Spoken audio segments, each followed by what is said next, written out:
नमस्कार. मागील मध्येच व्हिडिओ थांबला तर आपण कंटिन्यू केलेले आहोत फ्रेंड्स स्टॅटिस्टिक्स मध्ये. डिटेल मध्ये आपण स्टॅटिस्टिक्सच्या बेसिक पासून सगळे गोष्टी शिकत आहोत.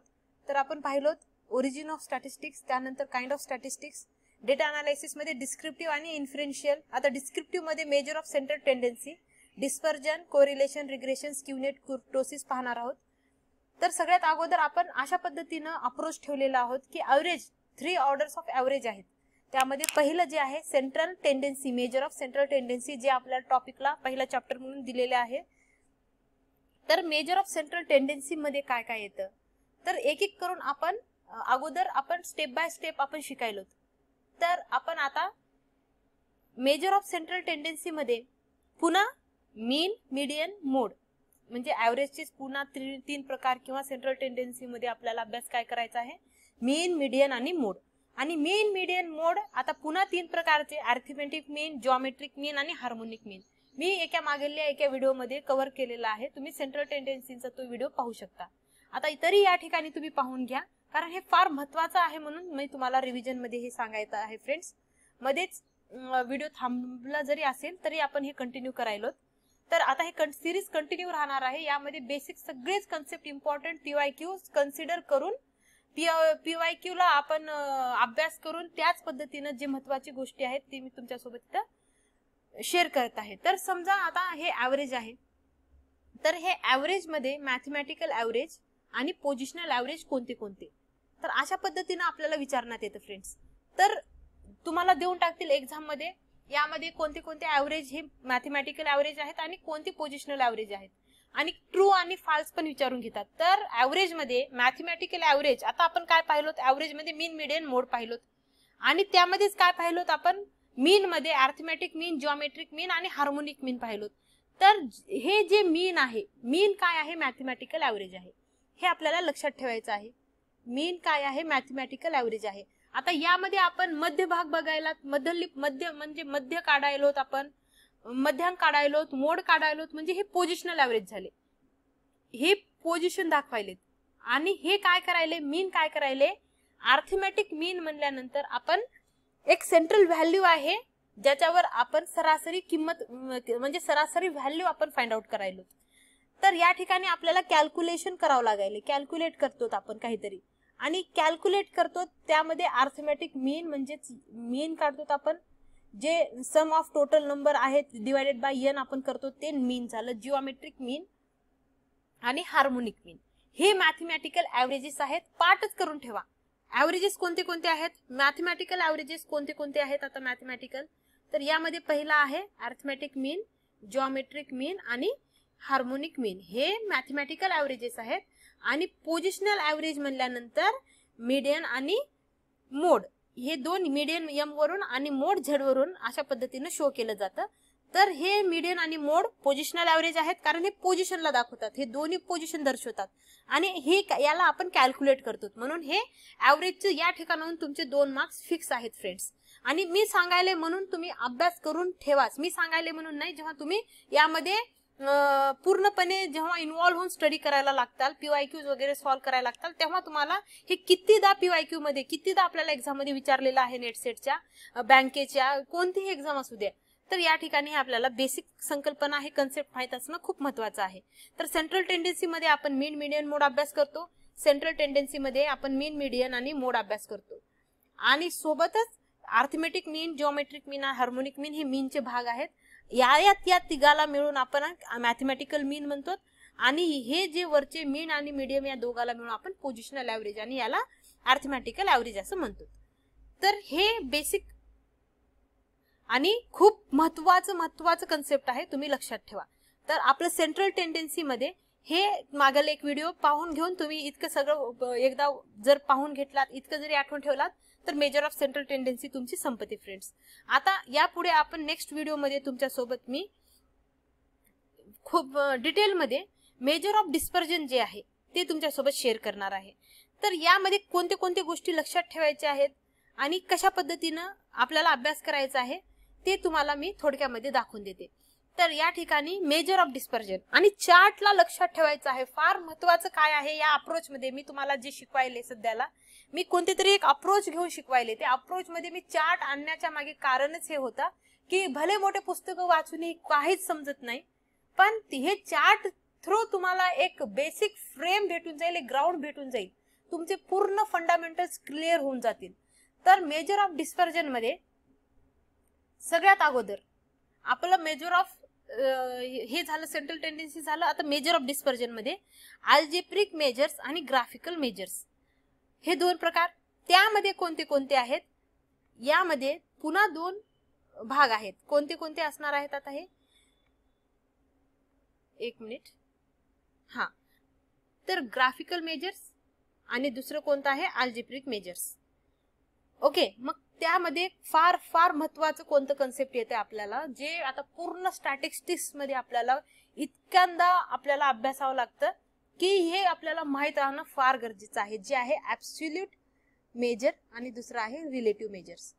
मेजर ऑफ डिस्पर्जन मध्ये आपण अभ्यास करतो ऍब्सोल्यूट मेजर्स आणि relative measures. Measure of dispersion मध्ये अल्जेब्रिक मेजर्स हे जरी विसरून गेला तर एखाद्या वेळेस चालेल, पण ऍब्सोल्यूट मेजर्स आणि रिलेटिव्ह मेजर्स कोणते कोणते, तर हे जे आता मी वाचायले हे जे एक range, 2 quartile deviation, 3 standard deviation, 4 मीन डिव्हिएशन, हे शब्द ऐकून आहोत आपण, पण कोणाच्या अंडर आपण ह्याला अभ्यास करतो, हे कशाचं भाग आहे हे आपल्याला कधीच माहिती नव्हतं. तर हे भाग आहे मेजर ऑफ डिस्पर्जनचं, ज्यामध्ये आपण कशाचा अभ्यास करतो, डेटा कशा पद्धतीने, डेटा सिरीज कशा पद्धतीने स्प्रेड झालेली आहे त्याचा अभ्यास करतो आपण. तर यामध्ये म्हणजे व्हेरिएशन त्यामध्ये कशा पद्धतीचं आहे, तर यामध्ये बघा ऍब्सोल्यूट मेजर, रिलेटिव्ह मेजर, म्हणजे मेजर ऑफ डिस्पर्जन मध्ये या ठिकाणी मी लिहिते फ्रेंड्स ऍब्सोल्यूट मेजर आणि दुसरा आहे रिलेटिव्ह मेजर. खाली लिहिलेलंच आहे ना, फक्त तुम्हाला एक अप्रोच भेटावा म्हणून या ठिकाणी लिहायले, म्हणजे हेच ऍब्सोल्यूट मेजर आणि दुसरा आहे रिलेटिव्ह मेजर. आता ऍब्सोल्यूट मेजर कोणते कोणते म्हणल्यानंतर असं खटमन डोक्यामध्ये आलंच पाहिजे आपल्या. पहिला आहे रेंज, दुसरा आहे क्वार्टाइल डिव्हिएशन, तिसरा आहे स्टँडर्ड डिव्हिएशन, चौथा आहे मीन डिव्हिएशन, किंवा आता याला अदला बदली करून सांगू शकता. पहिला रेंज, क्वार्टाइल डिव्हिएशन, मीन डिव्हिएशन, स्टँडर्ड डिव्हिएशन, हे कशाचे भाग आहेत, ह्याला आपण ऍब्सोल्यूट मेजर म्हणून अभ्यास करतो मेजर ऑफ डिस्पर्जन मध्ये. कशामध्ये, मेजर ऑफ डिस्पर्जन मध्ये. आता मीन, मीडियन आणि मोड आले, म्हणजे हे जे मीन, मीडियन आणि मोड हे शब्द आले तर आपण काय म्हणणार, हे सेंट्रल टेंडन्सीचे आहेत, आहे का नाही. म्हणजे हे सेंट्रल टेंडन्सी मध्ये, मेजर ऑफ सेंट्रल टेंडन्सी मध्ये मीन, मीडियन, मोड अभ्यास केलो.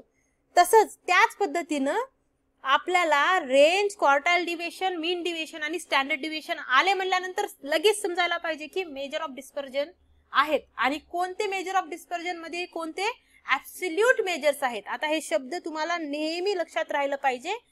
ऍब्सोल्यूट, आता हे या ठिकाणी लिहून देते तुम्हाला, कारण खूप महत्वाचा शब्द आहे. आता का ते इतकं महत्वाचं शब्द आहे, मी का तितक्यांदा म्हणायले, हे तुम्हाला पुढे समजेल फ्रेंड.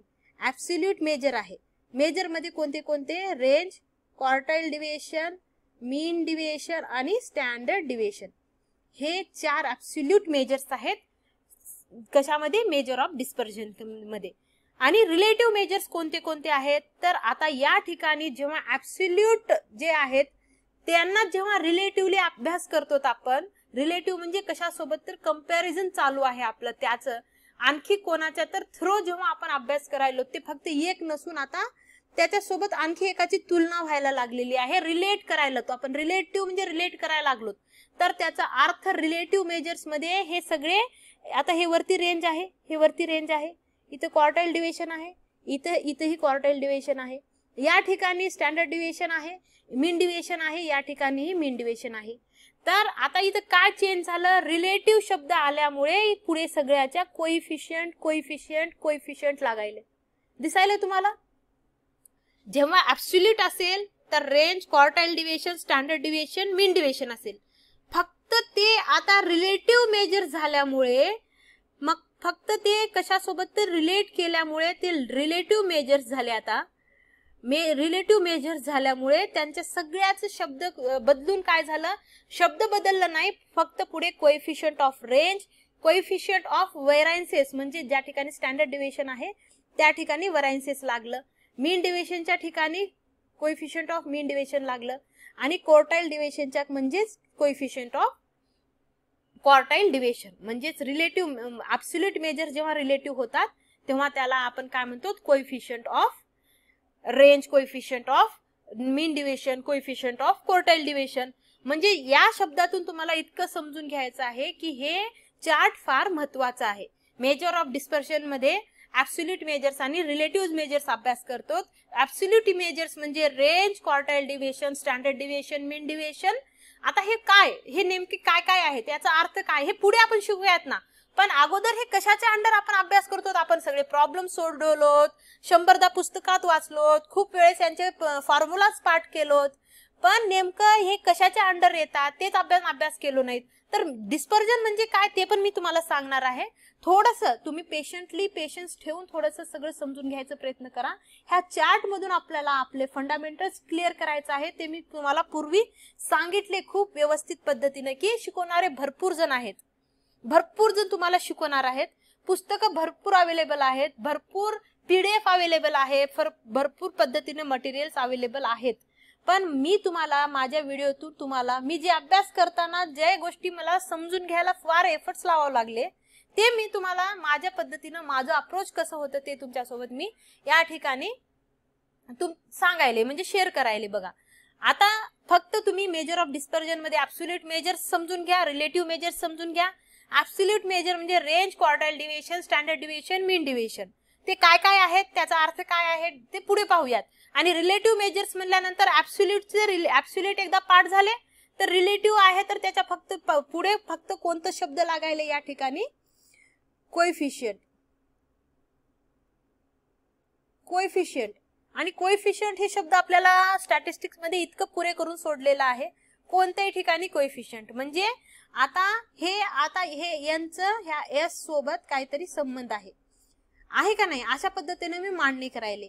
म्हणजे मी स्टँडर्ड डिव्हिएशन काढायले पण ते मीडियन घेऊन किंवा मीन घेऊन अशा पद्धतीने जेव्हा आपण मांडतो तर रिलेटिव्ह काय तर रिलेट करायला होतं आपण, तर त्याला आपण या ठिकाणी कोएफिशियंट ह्या शब्दानं दर्शवतो. तर ऍब्सोल्यूट मेजर म्हणजे हे चार सांगायचे आणि त्याच्या पुढे रिलेटिव्ह म्हणल्यानंतर हे कोएफिशियंट. आणि याला कोणत्या कोणत्या पद्धतीने एक्झाम मध्ये विचारण्यात येणार, आता अशा पद्धतीने विचारणार की तुम्हाला खालती कोएफिशियंट असेल आणि वरी तुम्हाला ऍब्सोल्यूट मेजर दिलेला असेल.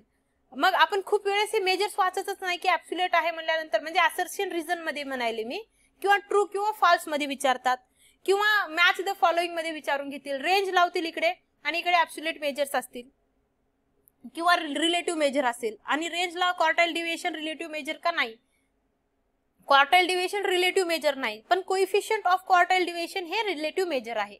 हे बेसिक कन्सेप्ट तुम्हाला माहित नसेल तर तुमचं त्या ठिकाणी नक्की प्रश्न चुकणार. तर या ठिकाणी 4 मार्क्स तुमचे 2 किंवा 4 मार्क्स हे फिक्स आहेत फ्रेंड्स. म्हणजे कोणत्याही पद्धतीने तुम्हाला विचारतील. आणि पुढचे आता हे सगळे गोष्टी शिकून घेण्यासाठी तुम्हाला हे काय आहेत नेमके, जेव्हा आपण स्टँडर्ड डिव्हिएशन अभ्यास करू, मीन डिव्हिएशन अभ्यास करू, क्वार्टाईल डिव्हिएशन अभ्यास करू, नंतर यामध्ये कोएफिशियंट अभ्यास करू, तर आपल्याला नेमकं माहित तर असायला पाहिजे की पुढे हे कशाच्या अंडर आपल्याला अभ्यास करायचा आहे. तर आज फक्त हे शब्द आणि काय समजून घ्या आणि पुढच्या व्हिडिओमध्ये मी हे सगळ्या गोष्टींना एक्सप्लेन करेन. तर भेटूयात पुढच्या व्हिडिओमध्ये. धन्यवाद.